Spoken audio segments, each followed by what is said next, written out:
So today, guys, we're doing artists who changed the face of music. Who have we picked for today? Today we've picked, much to Mike's pain, Johnny Marr. Not to your pain, but much to Mike's stress, I should say, we picked Johnny Marr. Yeah. And how come Mike's so insulted by that pick? Oh, he's not in the least bit insulted by that pick. But Mike and I come from quite different musical backgrounds, I think it's fair to say. Aside from the fact that he's a musician and I'm not, so we come from very different musical backgrounds.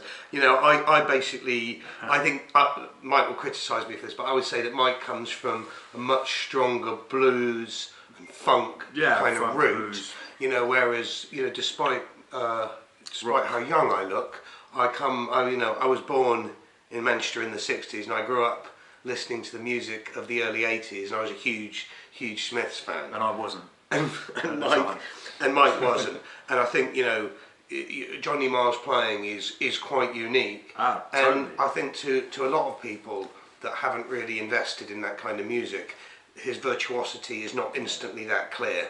Yeah, it was complete eye-opener for me. Yeah, so like, you know, and by the way, that's not dissimilar from the fact that people still today would look at someone that shreds and think that is the absolute kind of height of skill, but we also know that to play a really soulful Frusciante or Hendrix lick well with feeling is you know, a huge challenge as well. What sprang to mind immediately when I was learning his stuff, kind of from afresh, was his chord choice. A lot of really tasty, juicy chords, which can come from quite a jazz background, you know.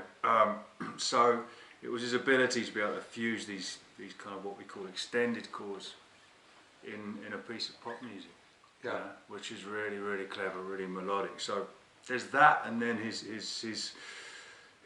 rhythm as well. His use of melody is subtle.